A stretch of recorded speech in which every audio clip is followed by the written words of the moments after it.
Welcome to another Sollu Kaburz podcast. Location changed, but the topic has not changed. We are continuing our series on American elections, one of the most consequential elections, in my opinion, in the recent times. And who else could we invite but none other than a political scientist herself, Professor Nadia Brown. Is it not Dr. Nadia Brown, ma'am? Are you done with your PhD? Yes, I am. I got my PhD 10 years ago. Excellent. So Dr. Nadia Brown is who we have here. And Dr. Nadia, please tell us why we should not believe the fake news on Fox and listen to you and your opinions. And in a funny way, I'm just asking you to introduce yourself in a way. Sure. So, as Najeeb mentioned, I'm Nadia Brown. I received my PhD in 2010 from Rutgers University, where my specialty is American politics. I specifically focus on Black women elected officials.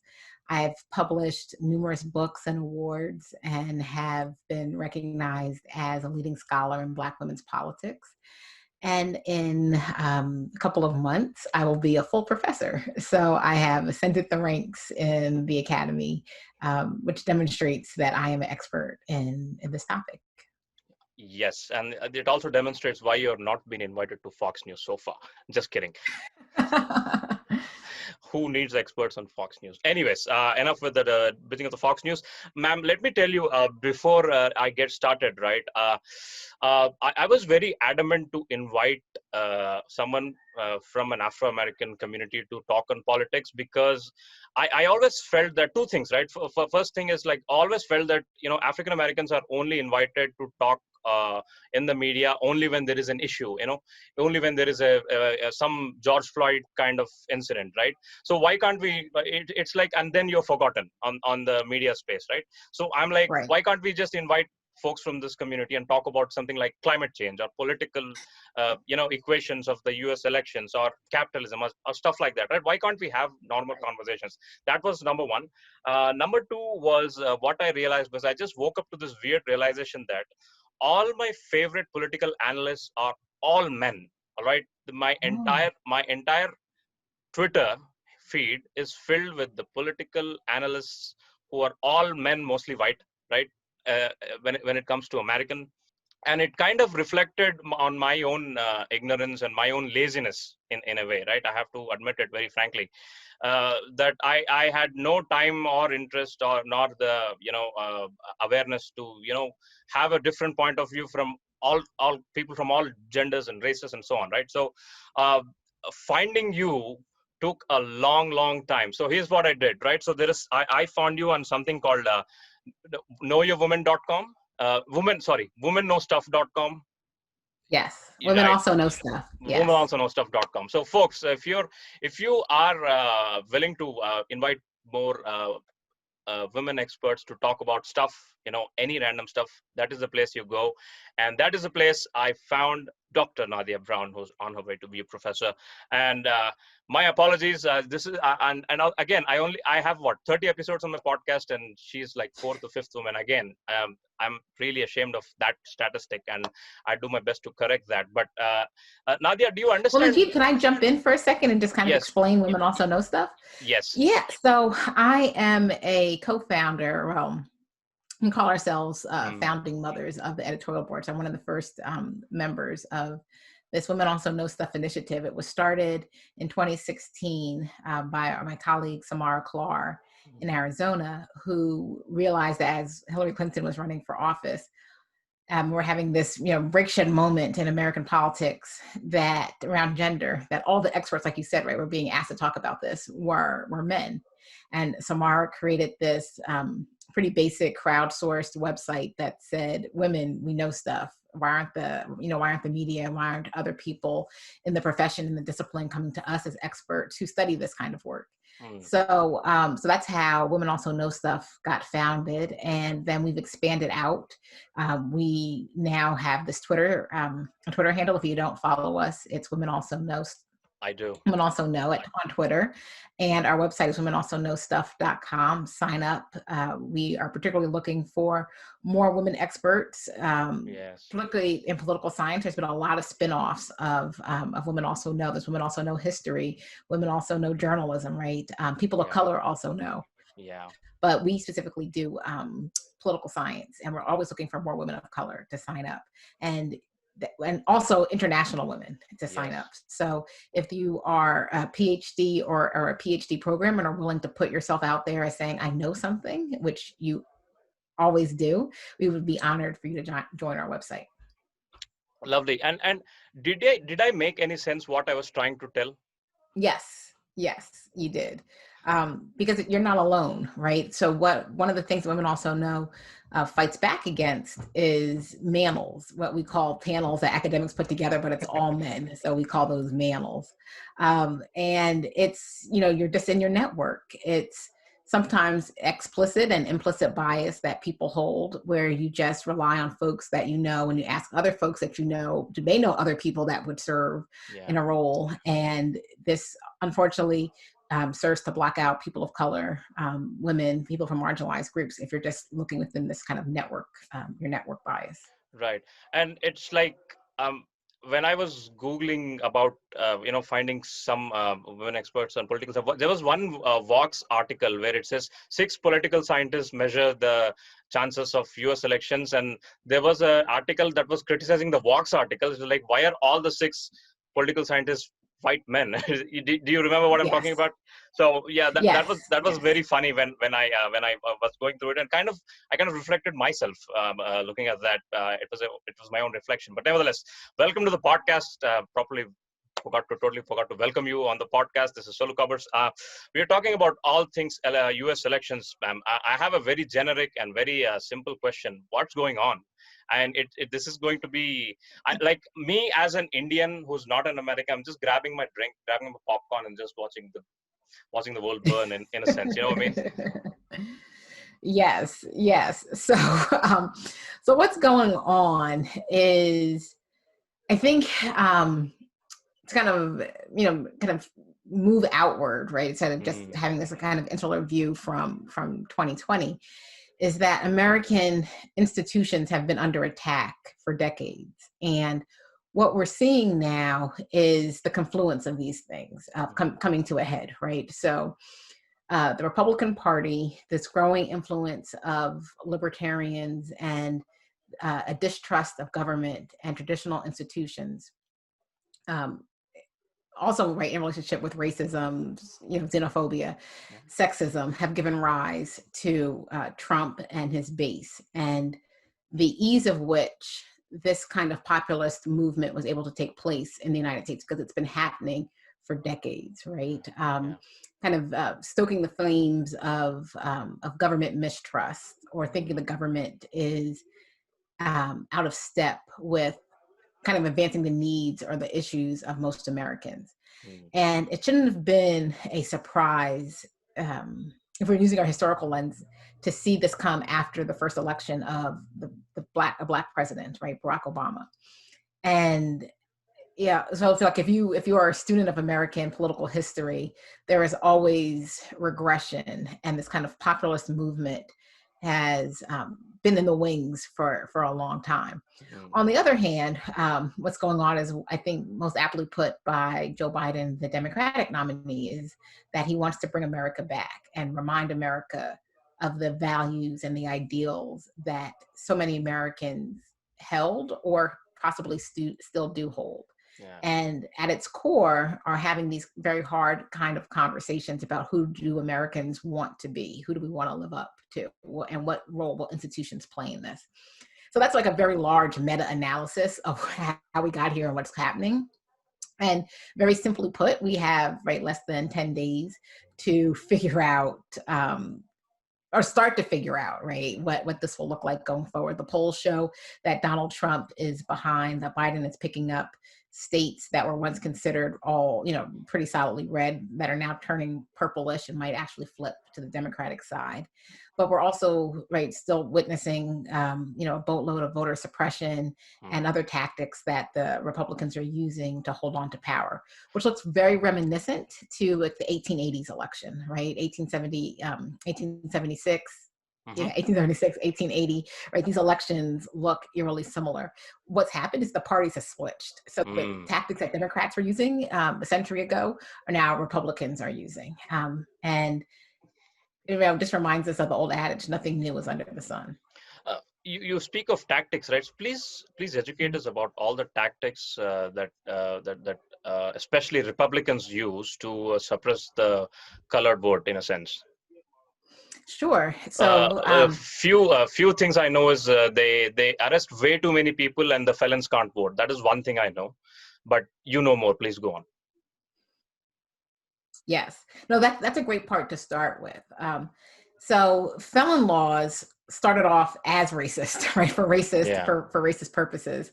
I have, and so that kind of connection is often lost because I did some archival work for a book I was working on, and I found that in in Alabama, there was a state senator who was trying to devise plans to keep Black people from voting. And so in the 1800s, and what he shared on the floor of the Alabama State House was, we should bar anyone from voting. We should make them a felon, right?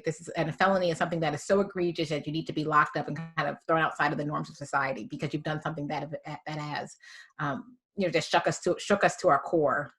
So the state senators devised felony codes in the state law books around racist aims. An example of one is a state senator in Alabama who discussed on the state floor that African Americans were more likely to commit spousal abuse, and white Americans were more likely to kill a wife or kill a spouse. And so on the books, you would be a felon if you committed violence against your spouse, if you hit them, if you beat them, if you tortured them. But if you killed them, if you killed your wife, you were not a felon. And most people today would say, well, killing a wife is something, or committing murder should be a felon, right? Should be a felony.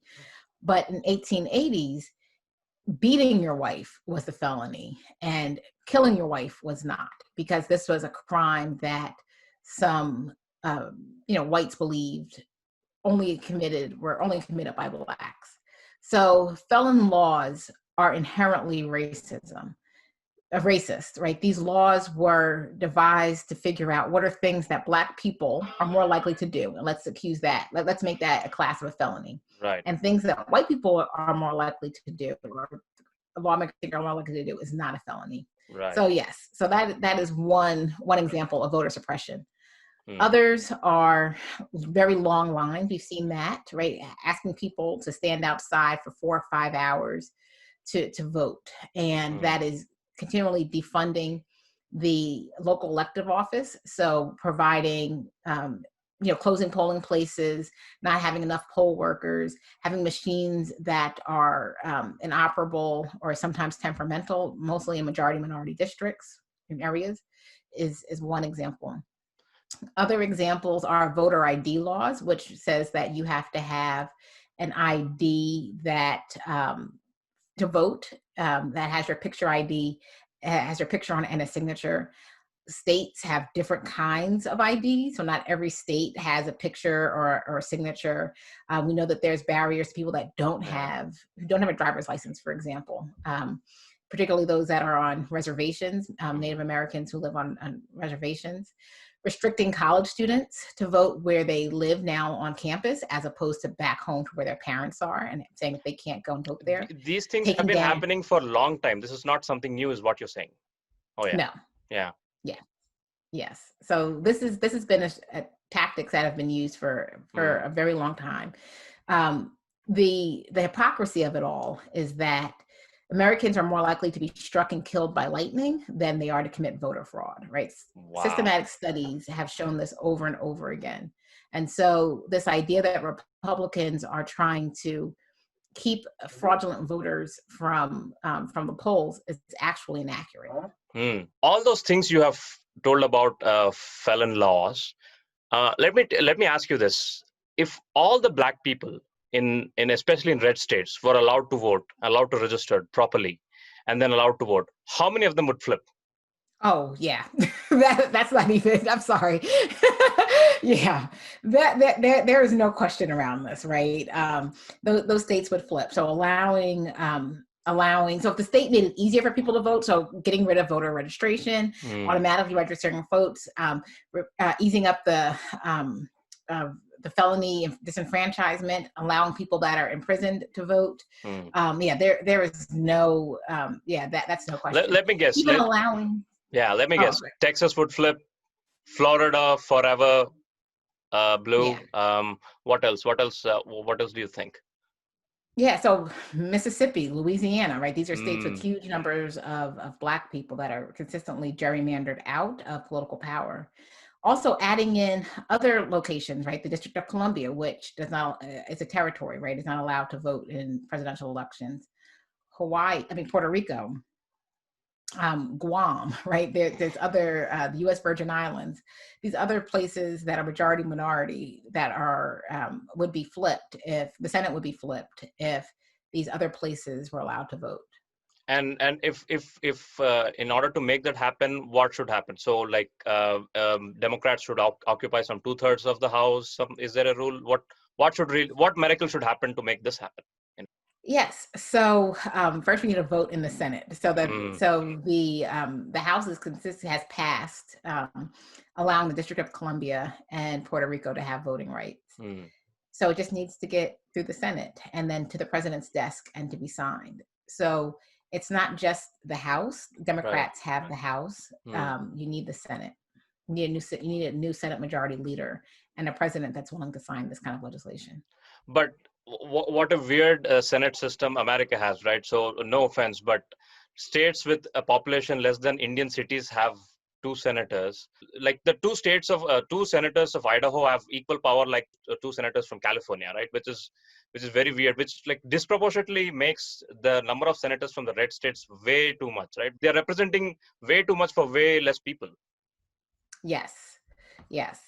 And so even taking a step back from that, the state legislatures get to redistrict. They get to decide what legislators represent which populations. Wow. And what they've done, if they've drawn legislators for districts as opposed to letting districts and voters decide who the legislators are. So places like the state of Missouri is having this big fight because the state is as an overwhelming majority Republican, although the majority of the voters are much more even split. And so these districts continually send Republicans to the state legislature and to the federal legislature, and they're not competitive. But if the districts were drawn in ways that actually empower voters to decide the future of their state and their country, it would be a lot more competitive. So you would be representing more people. And sorry to stretch on this voter suppression thing, because I believe this is one of your fields of interest. What is gerrymandering exactly? So what are they doing there exactly? They're redrawing the map in a way that they include all the minority Black populated regions as one representative, and they segregate the white populated regions as to 4 to 5 representatives, so that they get more number of representatives in the House. Is that what is happening? That's exactly what's happening. That's exactly what's happening, right? So they draw. So gerrymandering redistricting is the term that should happen, right? Like the districts get drawn in ways that reflect the geography bounds. It respects what the constituents need or want, and without partisan kind of influence. Yeah. Gerrymandering is this opposite, right? What you described. It's drawing these lines that look look weird and that serve a political purpose. So how we got the name gerrymander is from the 1700s, where a state, where a representative said, what kind of line is this? And this doesn't look like anything that happens in nature. What is this? It looks like a salamander. And Representative Jerry laughed and said, no, it's a gerrymander. And that's how we got this term, right? Because the lines were distinctly drawn in a way that looked so crazy. Like, we're going to draw around a mailbox across the street, and then we'll put these 2 people in the district and not the neighbors around, right? It's just picking up all the black spots. That's what's in court most frequently. And these things have been happening for a long time now. Add to that pandemic. All right. So there is restrictions for people to gather at one place. Now people are voting through mails, and because of that, in places like Texas, right, they're shutting down poll stations so that one city has like 1 poll station, or something like that. So what other difficulties is this COVID situation bringing in exactly? Yeah, so you mentioned, right, shutting down these polling places. That was actually done before COVID, so that's not, unfortunately, a COVID excuse. Right. But right, not having enough poll workers, and mostly in the United States, poll workers tend to be retirees, people that are vulnerable populations, over 65, are people that are most likely to sign up to be poll workers. Right. And they're not coming out now. So now there's a push to get 16, 17-year-olds, 18-year-olds to be poll workers. Also, right, the kind of you need PPE, you need personal protection equipment to be a poll watcher now, poll worker, sanitizing, masks. We just don't know. We don't have those things in the U.S., right? Like that's a big problem. So yeah, these are slowing down, which was already a bad situation. Do you think the voter turnout percentage will go down this year, or will it remain the same? Because if it goes down, it helps Trump. If it goes up, it helps Biden. So which way do you see this going, including the mail ballots and so on? Already we've seen, yes. So you mentioned, right, we've already seen more people that have come out to vote early, and mail-in ballots have skyrocketed, right? In some places, 2 weeks before the election, they've had more people voting than they did in the entire general election cycle in 2016 and 2018. So people are highly motivated to vote. What numbers have shown is that the early voters in some counties were Democrats, and now it's kind of evening out in some places. Right? Republicans are also voting early, but this is like you said, like a lot of this is a Trump factor, right? Trump has repeatedly said that mail-in voting is fraudulent. He said that early voting, it's no good. You don't need to do it. The polls will be safe. And so many experts are expecting that Trump's supporters will turn out on November 3rd. So let's remind the viewers that November 3rd is not the polling day; it's the last day of polling.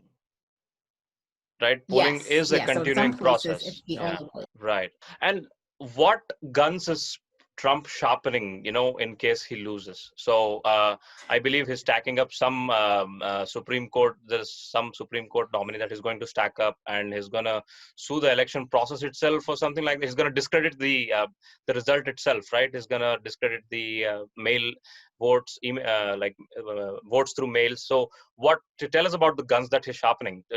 Because it's not going to end on November 3rd, right? It's not going to be a straightforward result. I don't see that happening. I'm sure you feel the same too. Yes, yeah. No, we won't know. I don't believe that we'll know the outcome on the election night on November 3rd. The only way that will happen is if it is overwhelming. There's no path to victory. I don't know if we'll see that. But so Trump has already called into question. He's been doing this for years now, saying that mail-in voting is fraudulent. However, he and his wife vote by mail, right? So this is another point of hypocrisy. The part that I'm most worried about is election violence. So he's already primed his supporters to show up at the polls to try to Proud Boys. The Proud Boys, right? These white supremacists. Yeah. And this again is American history, right? There are noted examples of the Ku Klux Klan and other white vigilante groups standing outside of polling places and intimidating voters, right? Asking them to just to do things that white Americans are not asked to do at the polls, and then are showing up with guns and other kind of fear tactics. So this is again nothing new under the sun. But what's scary about this is that we've already seen people's willingness to act. So in Minnesota, right, we saw the white team that drew from Illinois to Kenosha to shoot people in the crowd of protesters. Yes. And the response was not damning from the president nor from Republicans, right? Instead, the blame was, well, why is the president, why should the president allow protests to happen, right? And there's this fraudulent connection between violence and protesting, when actually 93% of all racial justice protests in the nation have been extremely civil and peaceful. So I'm most personally scared about that. Yeah, and hope you don't live in a state where guns are available like candy. Yeah, I live in Indiana, so nope, not great. Oh, oh. Anyways, no, you'll be all right. Uh, uh, you speak of violence. You speak of, well, what is at stake that both parties are so desperate to hold on to power? Really, I mean, why is this going to be one of the most bloodiest elections to be ever fought? Right? I mean, I don't remember. Uh, uh, American elections to be the scary experience in the past, right? I mean, even when George Bush was elected and re-elected, I mean, you're not really scared about what's going to happen. The anxiety, right, the surrounding this election is something else.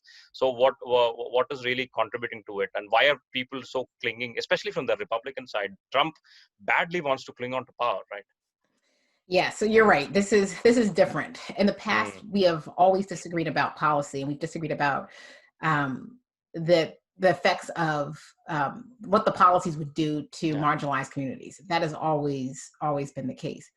What's different now is these power grabs that are eroding away at our constitutional liberties, Mm, and what is made even more apparent in this Trump administration is that most of what we have come to expect as Americans are really these norms and gentlemen's agreements, right? So there's nothing yes. in the Constitution that outlines what to do if we have a president who doesn't leave office. Mm, Because we have for since 1789 we have had a government that has acquiesced to power. That's one of the mm, things that separated the United States from other developing democracies.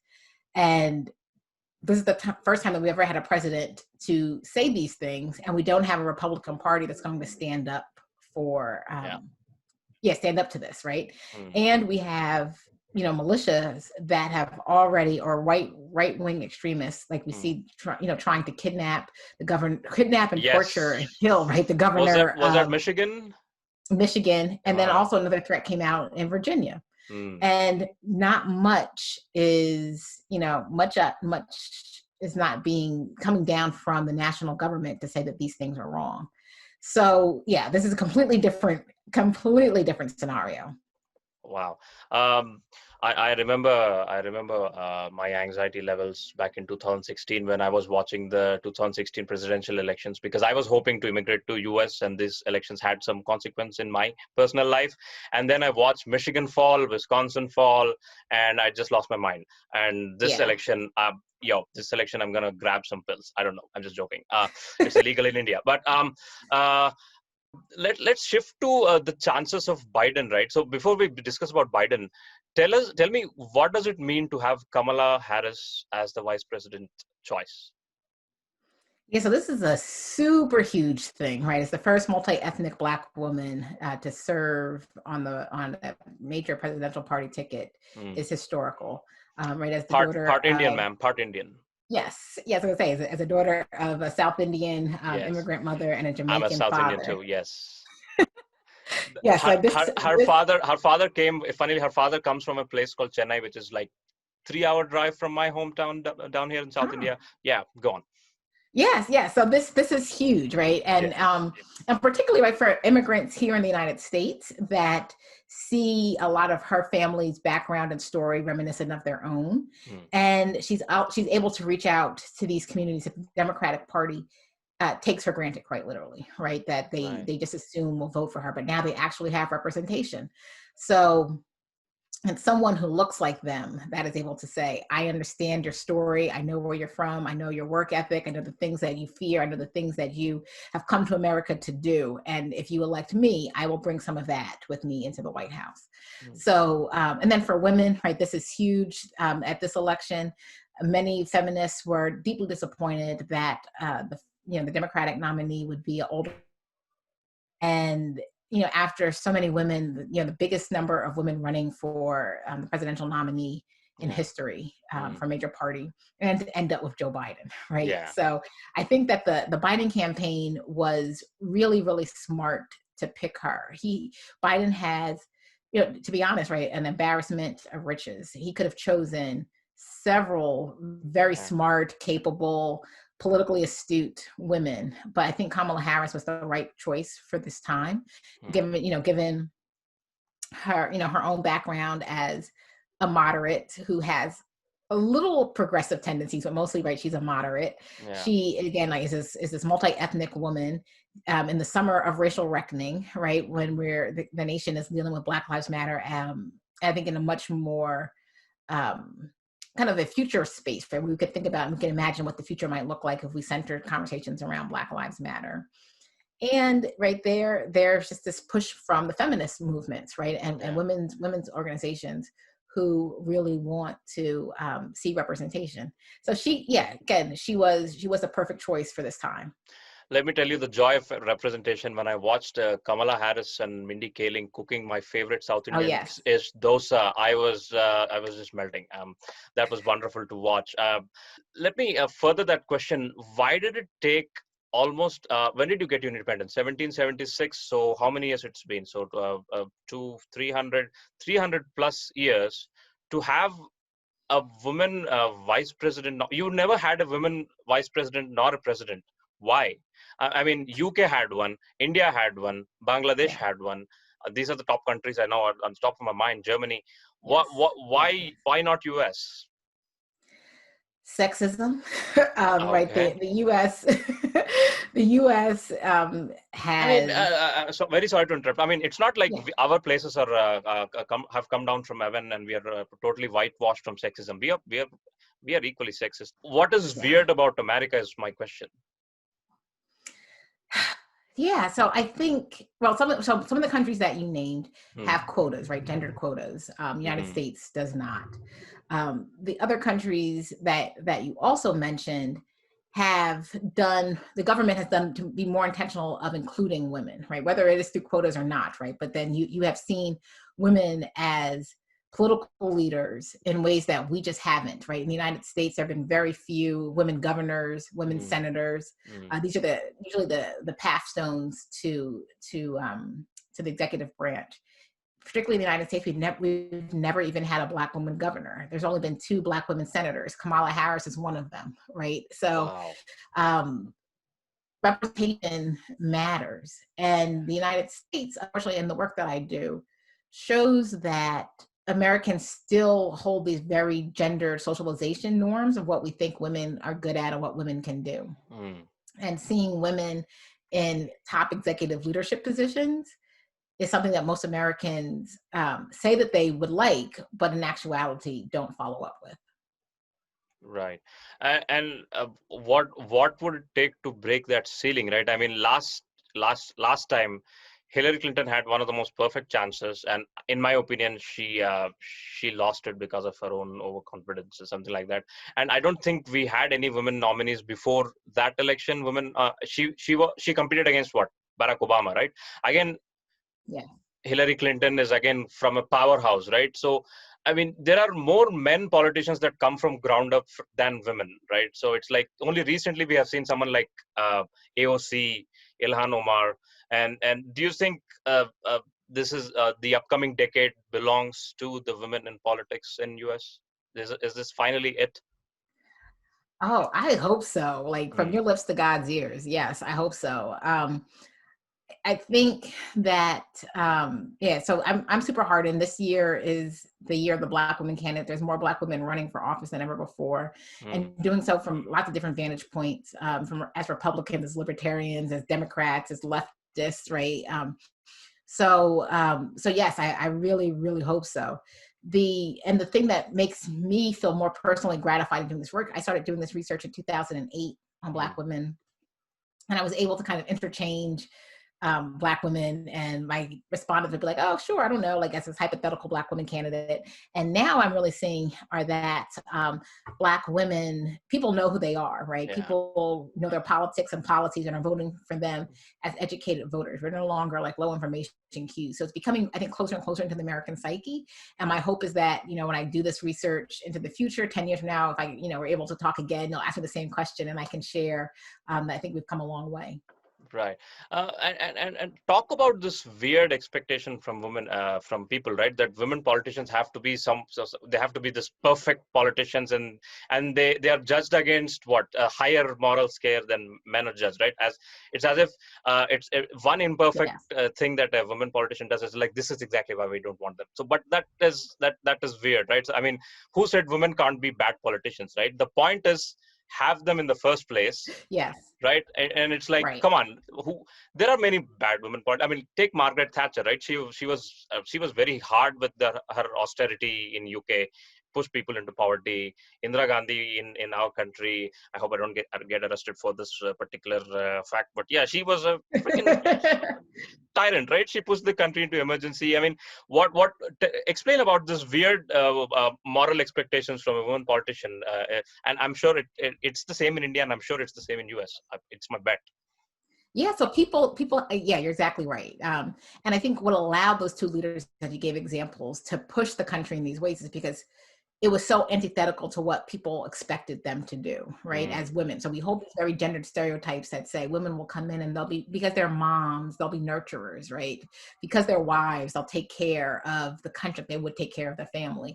And no, right? Like this one size fits all model of women, are the ones that give hugs and bake cookies and will do the same thing in government is just wrong, right? Like Yeah. women are like any other group of people, are people, right? And they have, they have policy preferences, they have different styles and techniques, and they have different ideological views. And, but unfortunately, right, we still have this very gendered socialization that we think, all women want to do are be, these warm, nurturing, folks. And it's like, nah, like that's not it.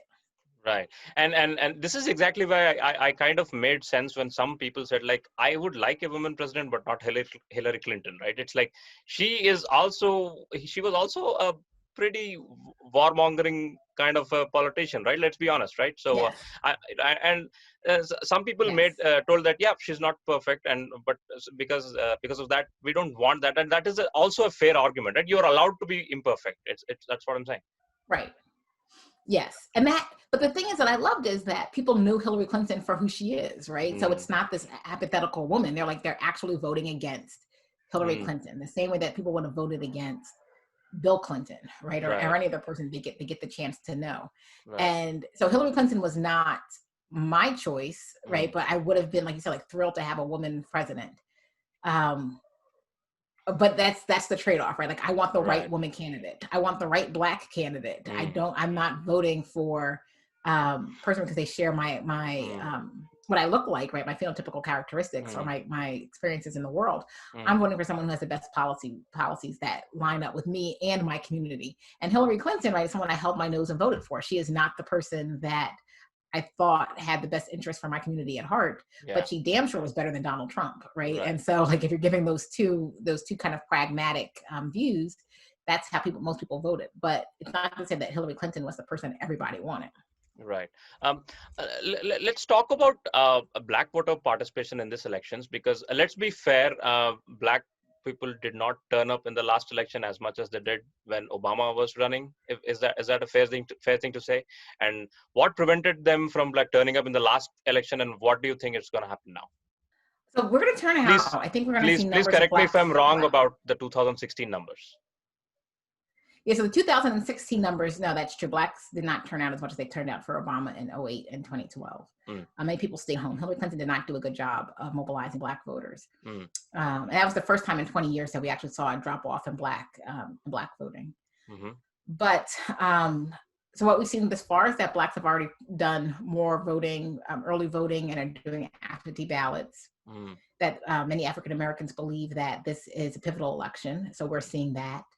I am concerned of what those numbers will look like ultimately, that when we get all the data back because of COVID, right? And the numbers of Black folks that are essential workers, and numbers of Black folks that have already died of COVID.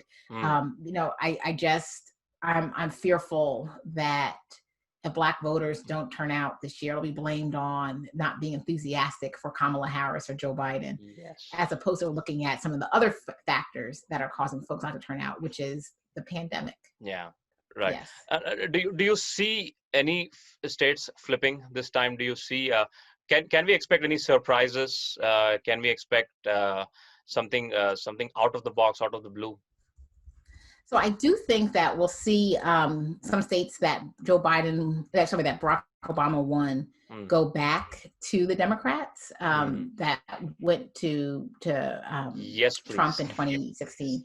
So, Right. so I think like what we're probably going to see Pennsylvania flip. Mm. Texas will be a lot closer. I think Really? that some of the yeah, I think so. I think some of the upper Midwest states like Wisconsin, Minnesota, Mm. will have a fighting chance. There's also states like Iowa that might pick up. Um, the biggest one that we're all watching is South Carolina. I don't think South Carolina will necessarily vote for Joe Biden, but I think Lindsey Graham might be out and Jamie Harrison might be in. Hmm. So, so there are a lot of other interesting things that are happening. And talk about Minnesota, right? Minnesota is this bastion of blue power, right? The Democratic pillar, right? So why is that flipping all of a sudden? Why is that in muddy waters? Yeah. So first, we're seeing a lot of Black people become more politically engaged and active. There's a big number of Black women that are running from Minnesota that we hadn't seen before. Hmm. Think that Trump's policies around around farming and tariffs and the war with China is not helping his traditional farmer base. Right. There's also big concerns around environmentalism and logging and some of like these more agricultural concerns that the Trump administration made a lot of big agricultural and manufacturing promises Mm. that, and honest, we're kind of short-sighted, right? Mm. And so we're not able to deliver as best as he could. Right. I think that people are still holding on and are recognizing that he has, tried to balance out some of these, right, these trade imbalances, but with a heavy-handed approach, not this kind of measured, understanding the nuances of trade policy Yeah. that might have some long-term implications down the road. He's saying, is he saying stuff like clean coal and stuff like that? The silly stuff. Yeah, yeah, Right. yes. Because that is one of the most hilarious promises that I've ever heard. And, I cannot let you go without talking about Bernie Sanders, because if I was an American, I would have held my flag up for Bernie Sanders. And please tell me, and I'm asked this to multiple people, what went wrong, and especially in the South, right? When the Democratic what was that primaries were going on, the entire South unanimously voted for Biden. So what's the deal there? Yeah, so the deal is that Black voters are pragmatists, right? They're Mm-hmm. looking at who will white voters vote for. And so Black Mm. people have been kind of the bellwether to say, we know white people, we know white people because it's a survival tactic, right? Like if you're an oppressed group, you need to know the minds of the oppressor to be able to survive. Mm. Mm. And Black voters are saying, I like a lot of things that, particularly some of the social things that Yes. the progressives are talking about, Mm. but it's not going to fly for many whites. And I Mm. want to align myself with a winner, someone that we Mm. think will win. And that's Right. what happened, Mm. particularly in South Carolina. And, Right. even looking at the leadership of James Clyburn, right? Like that's in line with this kind of mentality. Right. But I agree. Like I was in 2016, I supported Bernie Sanders. I still have my Bernie Sanders, flag and Mm. pendants up. In 2020, I was more enthusiastic about Elizabeth Warren. Mm. But when it comes down to it, right, it's who is going to win, Yeah. and who do we think the rest of the America population would like to win?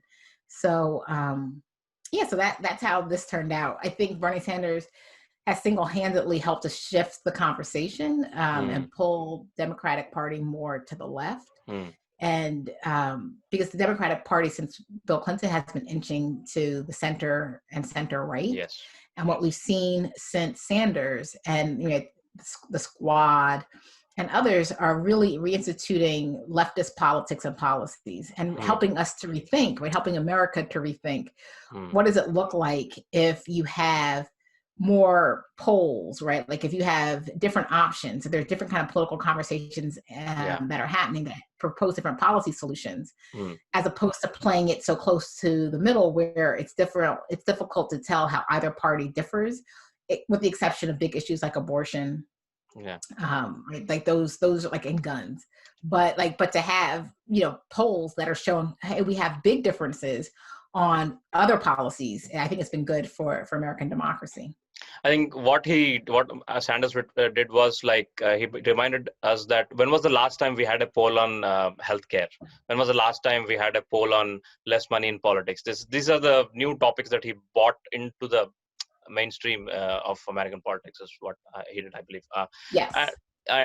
and don't you think, you said he's not winnable? Don't you think if it was Trump versus Sanders, don't you think Sanders would like kind of pull off over Trump a little better than No, Biden would? I'm not certain. I do think Really? that Sanders, right? There were people that voted for Sanders in the primary that voted for Trump in the general. Wow. And I think that kind of, that populist. So really what it spoke to was Americans wanted a desire for Hmm. social change, right? This Yeah. this big structural kind of change, and having this populist movement. And those voters are harder to kind of pin down, right? Hmm. It's different. It's difficult to say, what it would have been and kind of what the parties would have done Hmm. at that particular moment. Right. Last topic, ma'am. Here's the thing, okay? Every single poll that I look at in the American news says Biden is doing better than Trump. But why should I believe polls, right? I believed in polls and Brexit happened. I believed in polls and Australians won the election. I believed in polls and Boris Johnson won in a landslide. And of course, Yeah. how can we not forget about the Trump's win when the overwhelming amount of polls said Hillary Clinton is going to walk all over, but the reverse happened, right? So, Yeah. why should we believe in polls right now? What makes them accurate and better than what they were? And who do you think you're going to bet your money on? Yeah, I agree with you. I don't trust polling at this point. And I'm a political scientist. Right. Now, granted, I'm not, I don't study public opinion, and I'm not a pollster. Mm, But those examples that you gave, they just indicate how problematic polling is. My understanding, or my professional uh, critique, is that there is a lot of social desirability happening, right? When people know the right thing to say, mm, and then they do something else when they get behind, right, those mm, curtains, and make their decision when no one else is looking. And it's particularly, right, it's really unpopular to say I support someone who's openly racist and xenophobic and sexist. mm, And so those that say that, I think, are fewer than those who actually support him and support some mm. of these ideas, but don't have, but don't have, but then don't want What to vote for there are, what Biden. you're saying, there are more, there are way more silent supporters that the polls are not capturing. Yes, yes, and I think that there's people are lying. I mean, people are lying. I just want to say that flat out, right? I think Oh, people please, are lying. yes. They're not telling. Yep. Yeah, I don't think they're telling the truth. Right. So yeah, that's my thought. And I don't know. I'm actually scared. I woke up 2 nights ago with a dream that Trump won, and it was very scary. Okay. So Because I'm scared. I'm sorry. In India, there's a thing. If it's a daydream, it comes true. If it's a night dream, you can ignore. So what was it, please? Oh, good. I'm good. I'm glad to hear this. Yes. So this was a night dream. Yes, Perfect. I'm glad. I'm glad. Yeah, it was just that Trump, that we knew at the end of the night that Trump Mm, won, right? That mm. the votes were coming in, and that Trump won. And I just, I woke up. I was like, Right. this is a nightmare. I can't do this. So good. I will Right. take this Indian adage, and Oh, I'll roll with please keep this in mind. Maybe your Vice President Kamala Harris can teach you more about these superstitions from India. Uh, it. Yeah. so what you're basically saying is, if it's a fair election, Biden will win. If it's not a fair election, Trump will win. Is that a fair thing to say? Yes. Yes. Okay, perfect. On that note, I don't know if that's a positive note or a negative note to end this podcast, but our job is to stay positive. And thank you very much, Professor Dr. Nadia Brown. Thank you very much for your presence. Thank you very much for your time. Your insights have been nothing but uh, uh, informative and deep, and especially for folks from India who just look at the election from the outside. Thank you for just taking us in, and I hope our viewers felt the same through this podcast. Uh, any parting words for people who are looking at the U.S. elections around the world? What would you like to say? Well, first, thank you for having me, Najeeb. It's really a pleasure to speak with you and your constituents. Pleasure. The parting words would be, I think that we're all in this together. That yeah, I wish I was like sometimes on your end, viewing this like you said, like having popcorn and looking on. But I want to remind us all that the world is a lot closer. We're not as in these kind of disparate silos, and that things that affect affect you and your listeners affect me and the people that I work with. And so I want to believe in a shared humanity. I want to believe that we are closer than farther apart. And in the words of Martin Luther King, I think that the long arc of the universe will bend towards justice. Perfect. Thank you very much, listeners and viewers who have been watching this podcast for this long. And here are my parting words. Buckle up. All right. Thanks, Najeeb.